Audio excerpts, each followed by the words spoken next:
Hello, friends. This is Paul, and I hope you're enjoying wandering through nature with me each week.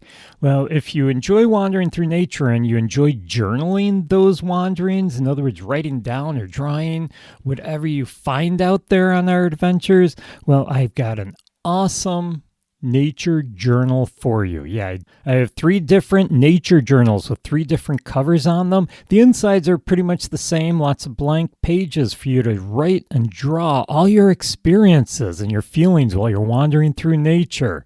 The covers are different on each one of the 3.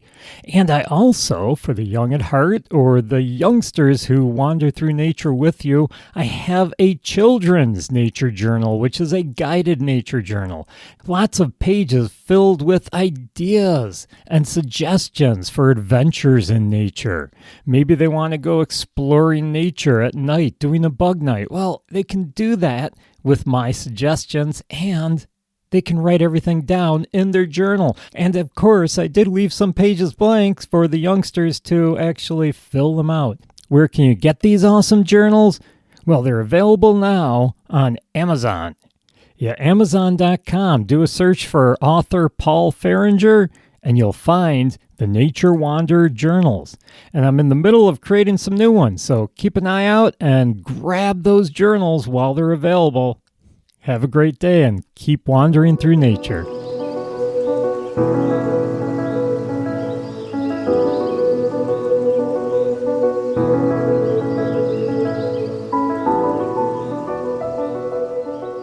Hello, friends. This is Paul, and yes, this is the Nature Wanderer podcast. I'd like to welcome you today. I hope you had a chance to listen to last week's episode about the beaver. This is part 2 of the beaver episode. Yeah, I had so much information. Like I said in part 1, I just kept researching it, and I kept finding out more information that I didn't even know. Although most of it I did know, but I kept finding new stuff that I thought was too interesting to just leave out. So I decided that this was going to be a 2-episode topic. Yeah, the beaver is just such a fascinating animal. So I don't want to waste any time. I want to jump right in. Last week we learned all about some very interesting information, facts about the beaver. And this week I'd like to start out talking about the beaver dam and the beaver lodge. Now remember, as I said in episode 1, the beaver is one of the only animals other than man who can alter their own environment, turning one environment into another environment. In other words, they will take a stream, dam it up, creating a pond or a lake, depending on how big the area is, how deep it is, how tall the dam is, too. They are great at constructing these dams. They take sticks, small sticks, sometimes larger sticks, medium-sized sticks, and they will carry them to where the water is flowing.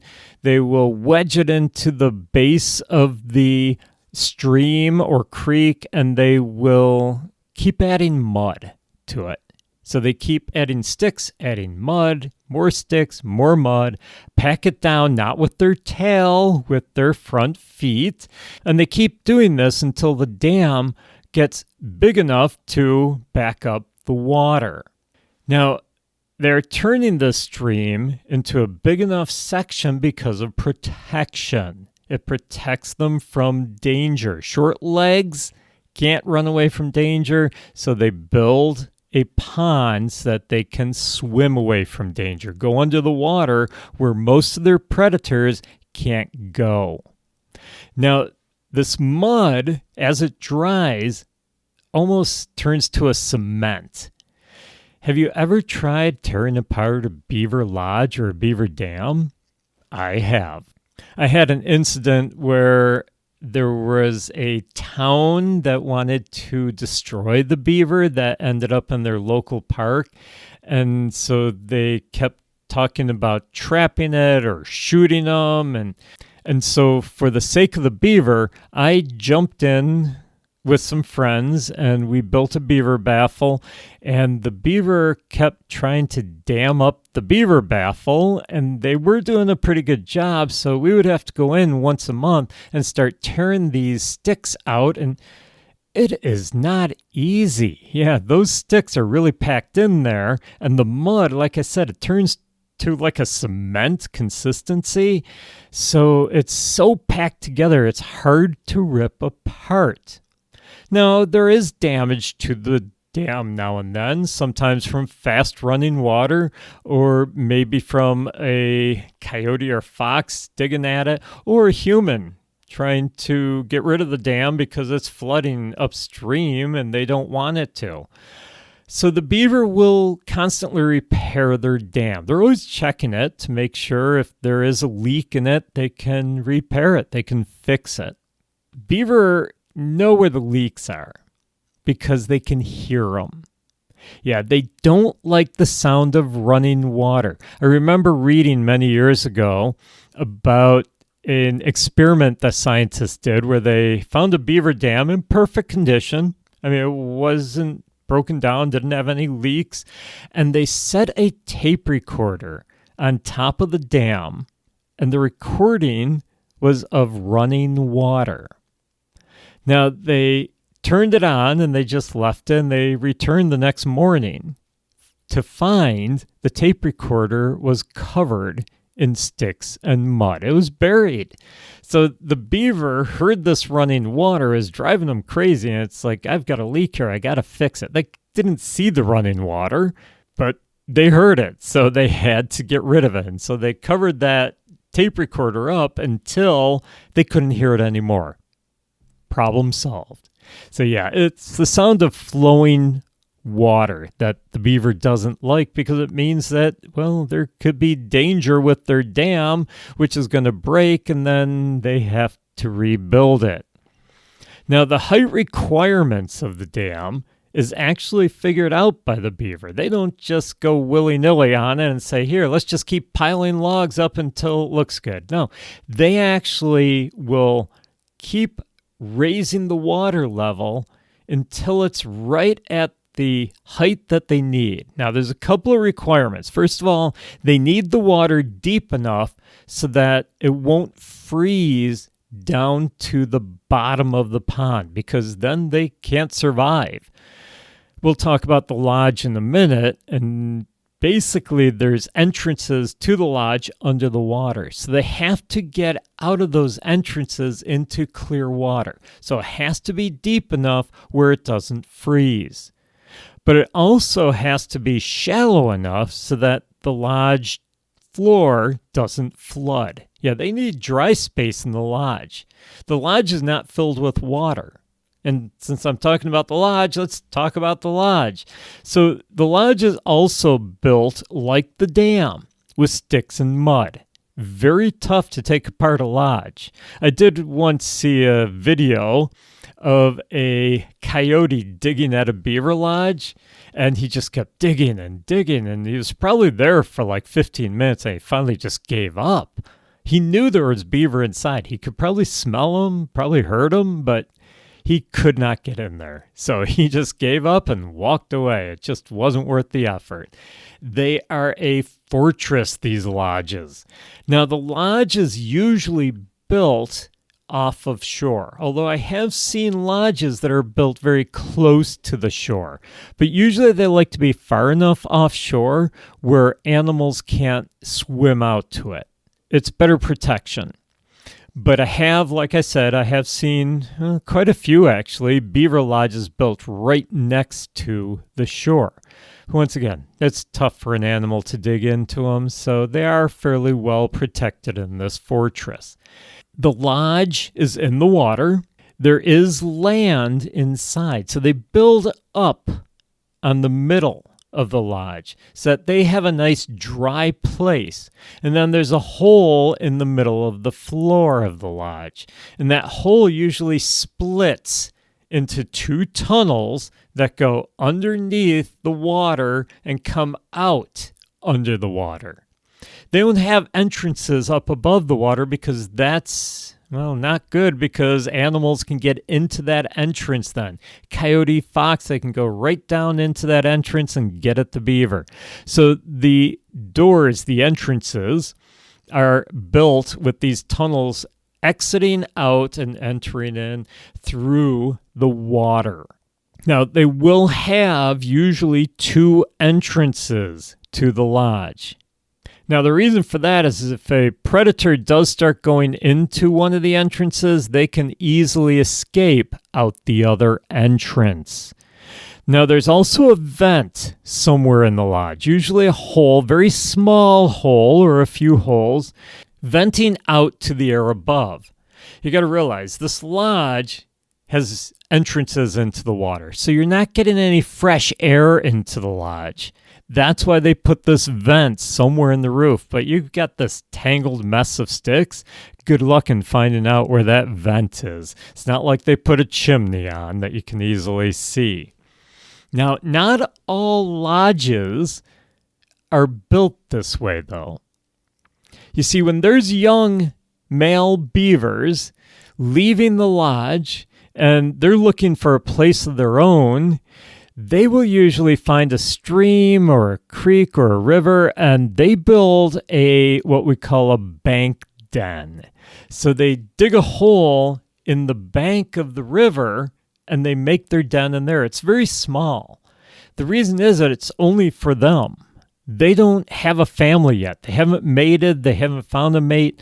Once they find a mate and they start raising a family, that's when they build these big lodges. And as the family gets larger, they build a bigger lodge. It has to be big enough to keep everyone in it during the winter time. And of course, you have the food stored under the water in the winter. Now, they are not hibernators. They don't hibernate throughout the winter. Beaver are active in the winter. They do slow down their activity. They're obviously not up on shore cutting down trees, but they do have to go under the water, grab their food, bring it back up into the lodge to eat it.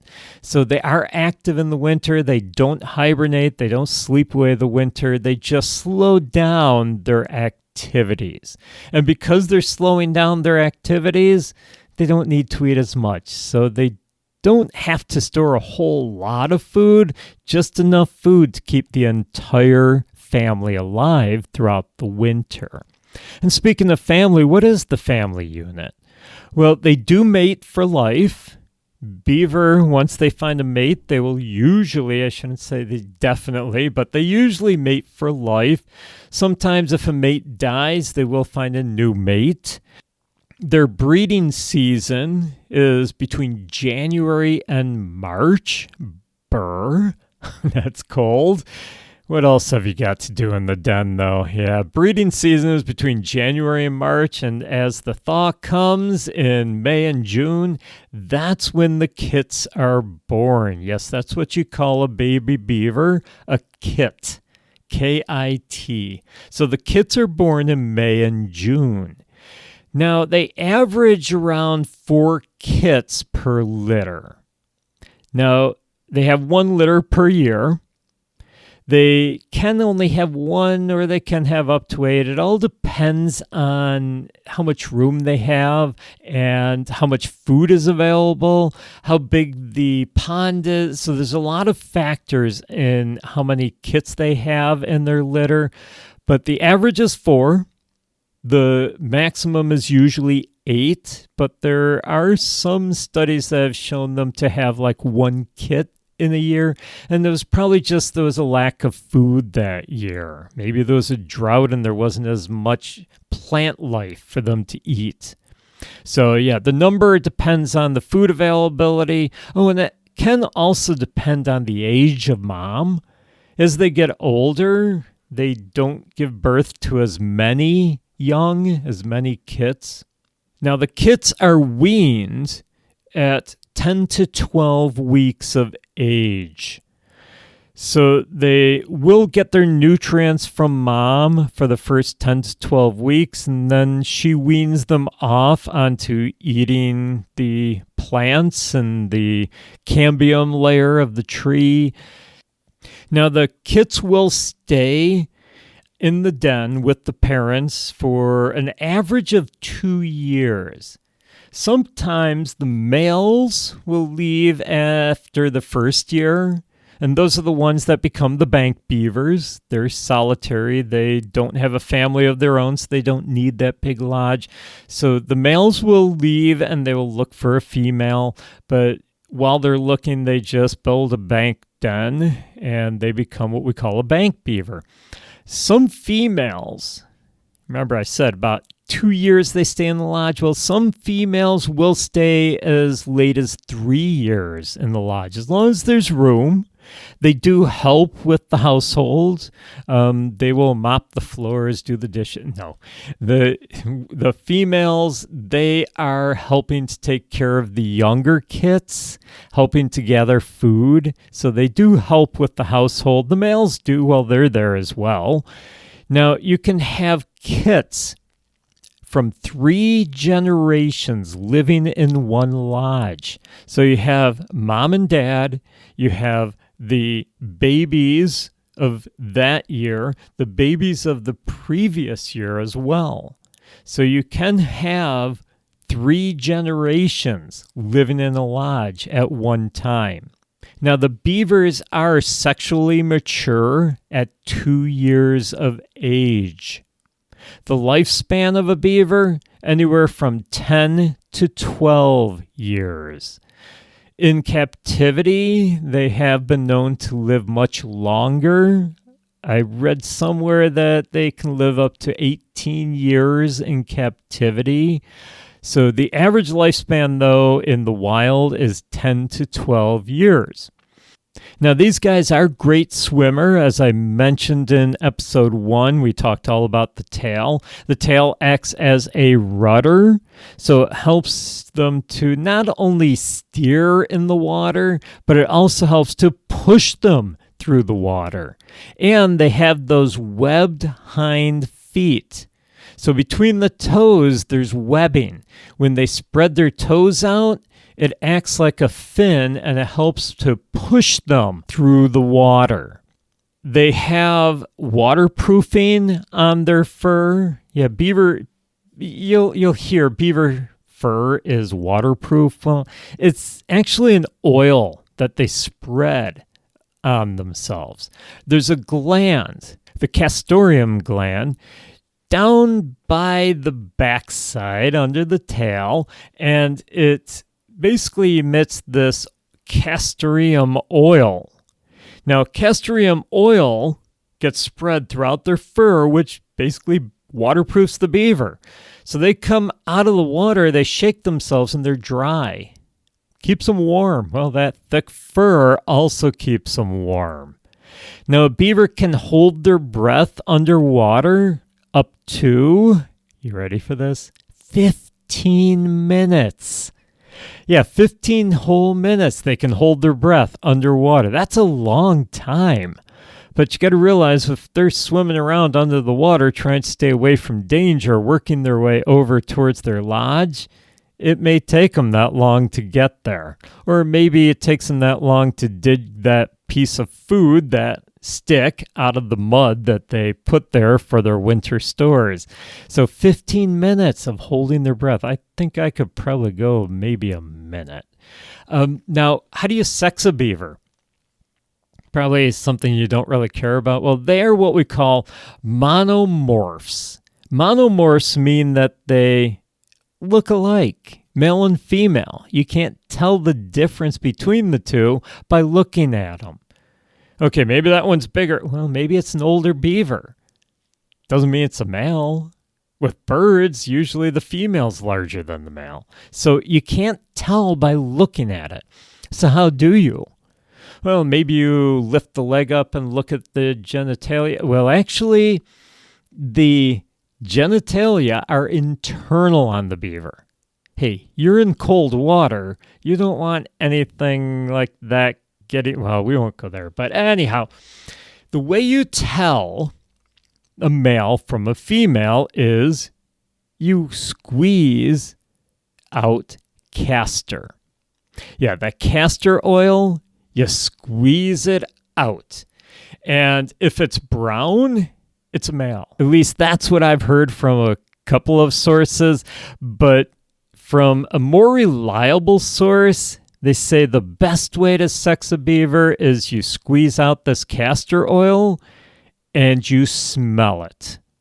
Now, I don't know. I'm not going to be putting my nose up to a beaver butt, but maybe you want to know whether it's a male or female. I really don't care enough to put my nose by a beaver butt. But if you do, well, if it smells like cheese, it's a female. If it smells like motor oil, it's a male. Now, this castor or castoreum has been used by people.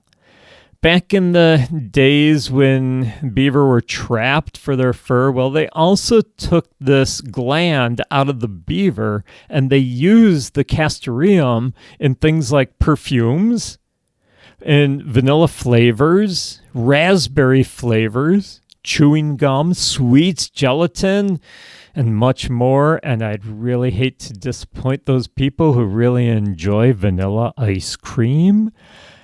Yeah, you're actually eating some castoreum. Well, not today. Well, it could be. Depends on the brand of ice cream. So castoreum has been used throughout the years. They use it a lot less now, mostly because it's not readily available. It's harder to get.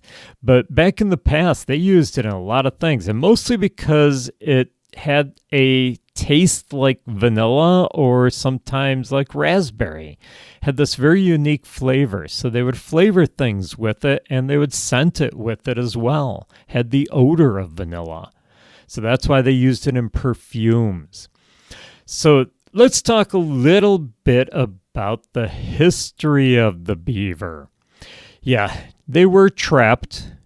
The trapping of beaver started around the 1500s, and it started as a trade for the pelts between the Europeans and the Native Americans.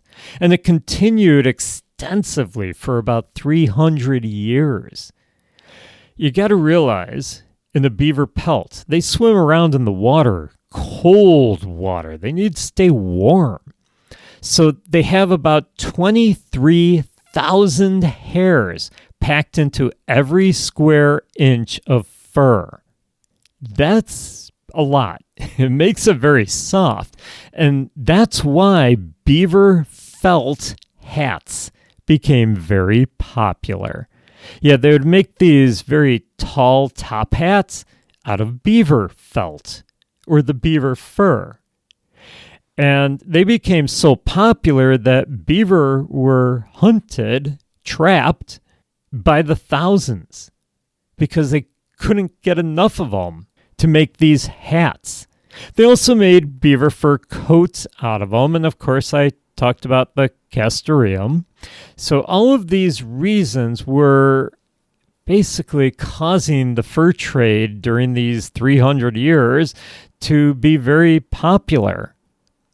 And unfortunately, the beaver didn't fare well with that. Now, as the popularity of these hats and the fur coats and also the lack of beaver, because their numbers were dropping quite a bit, the fur trade did eventually stop.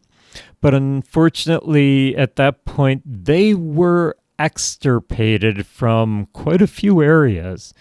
Now, if you're not familiar with that term, it basically means they were extinct. They disappeared from certain areas. Not everywhere, but certain areas. I know New York State, where I live, they were extirpated from the entire state. They were gone. You couldn't find a beaver anywhere. Now, they did start putting protections on the beaver in the 19th and 20th century, and they started reintroducing them to these areas which were their natural habitats before, but they disappeared because of the fur trade. Now, it wasn't always introduction by humans. We didn't always introduce them to these areas. Sometimes they just wandered in on their own. Remember, you've got these young beavers, 2 years old, looking for a place to live because there's no room in the old lodge. So they would wander off and dam up a new stream, and they would just keep wandering until there was room for them. So they started moving themselves into these areas where the beaver were no longer. They were hunted into extirpation. Now, they did make a big comeback. They now estimate that the beaver ranges around 10 to 15 million. So they think there's anywhere between 10 and 15 million beaver in North America now. Doesn't compare to pre-trapping days. They estimate that before all this trapping happened, there was between 100 and 200 million beaver in North America. Now, I do want to wrap things up by talking about something I kind of opened with in the first episode, that love-hate relationship and learning to live with the beaver.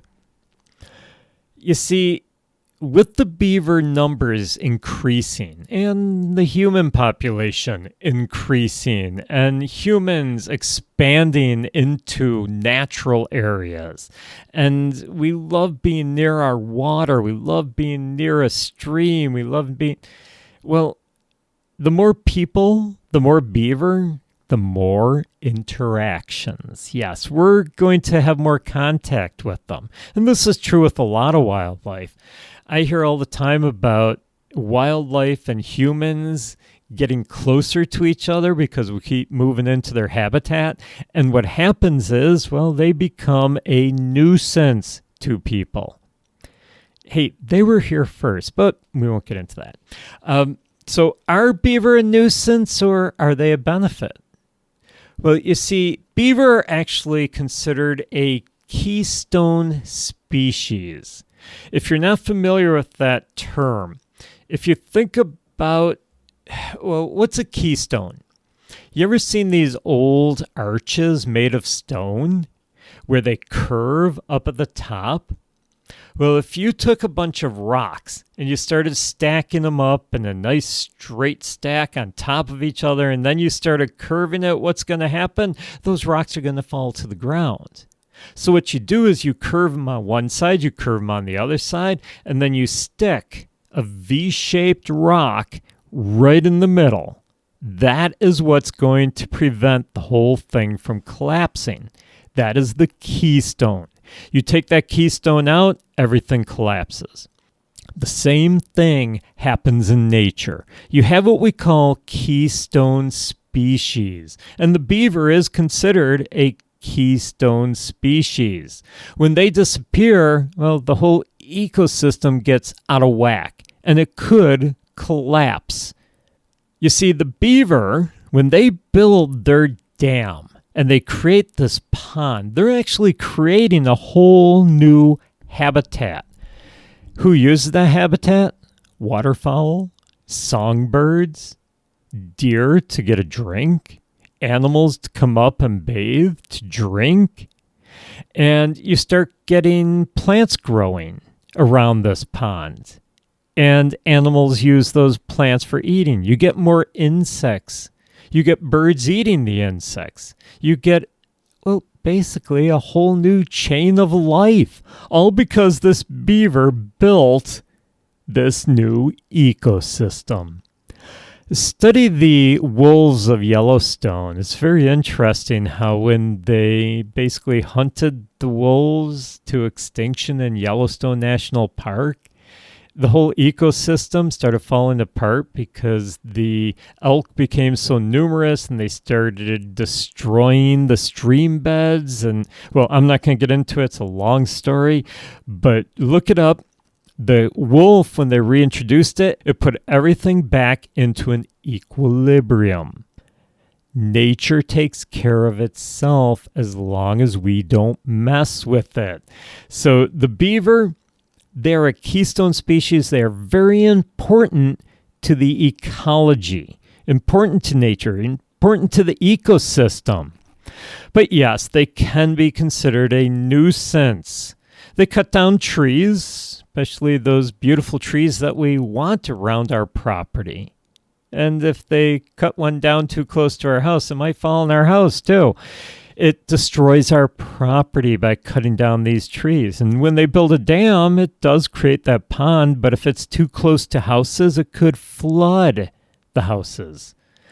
There's a town very close to me that's having a beaver problem, and they've been talking about trapping, and the residents are up in arms, and no, we got to protect the beaver. And yeah, so it does happen where you get into these situations about flooding and the tree cutting, and so beaver can be considered a nuisance animal. Hey, they're just doing what they are supposed to do. That's just how they survive.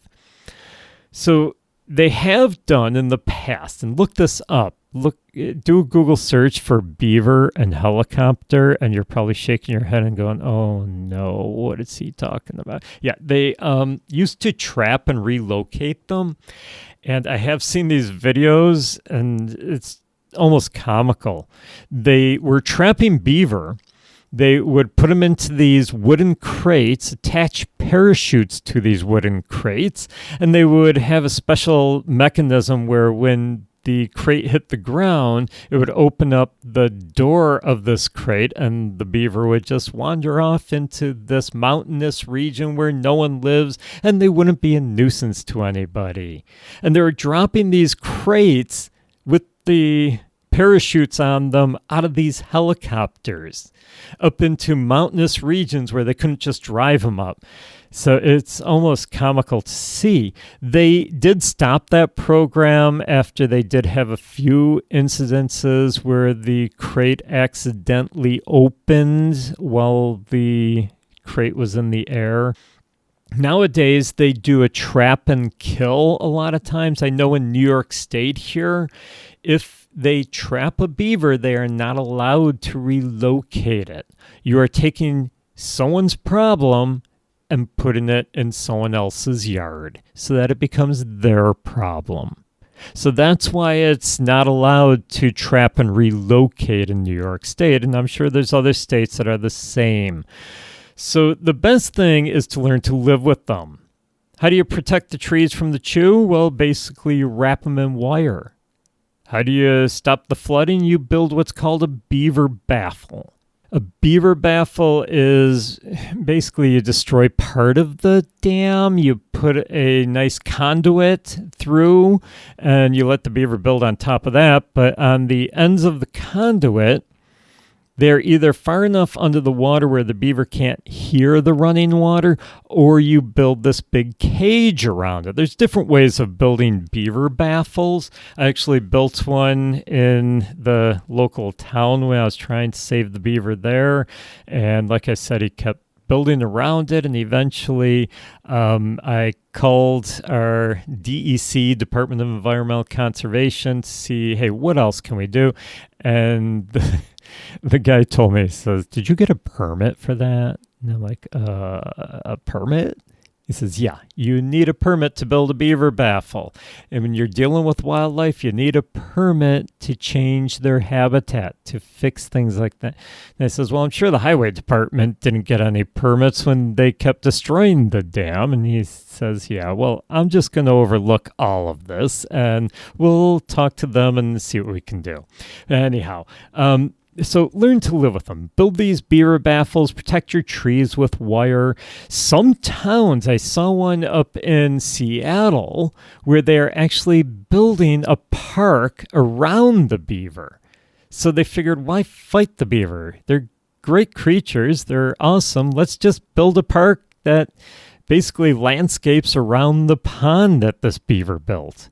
It's awesome. So create this landscape around the beaver. That way you can live with them.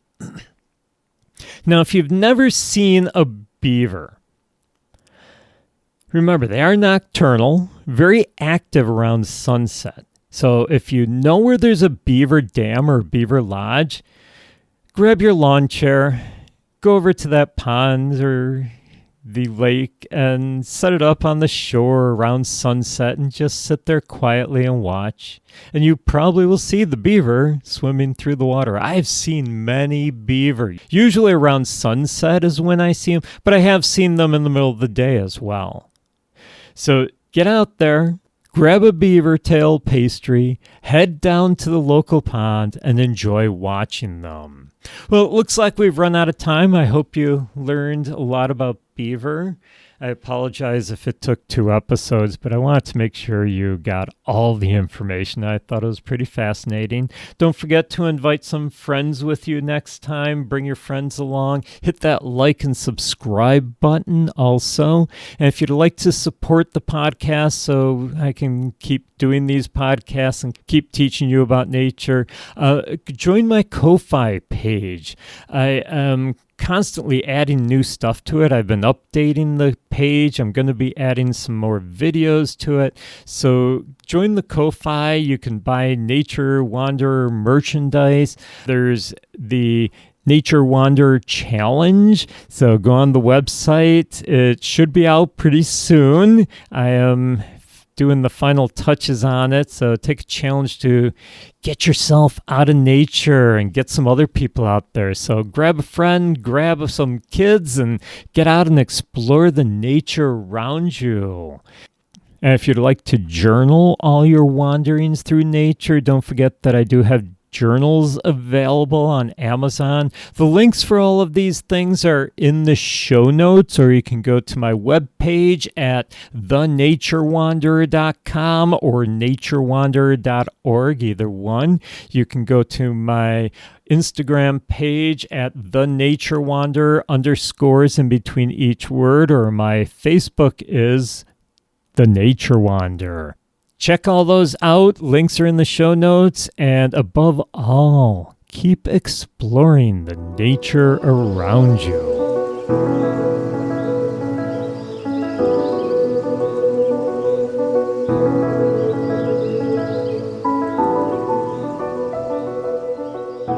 Did you know that plastic is made with oil, a fossil fuel that pollutes the environment? And did you know that only about 15% of all plastic is recycled into new products? Wouldn't it be awesome if we could live our lives without plastic so that we could stop harming the planet? Well, there's a company that wants to help you do just that. Life Without Plastic sells products that will reduce or eliminate your dependence on plastic. They have a large selection from toothbrushes to food storage containers to drinking straws, all plastic free. And it's reasonably priced. So what are you waiting for? Check out all these great plastic-free products and help save the planet. Just click on the link in the show notes to find out more and to start your journey to being plastic-free.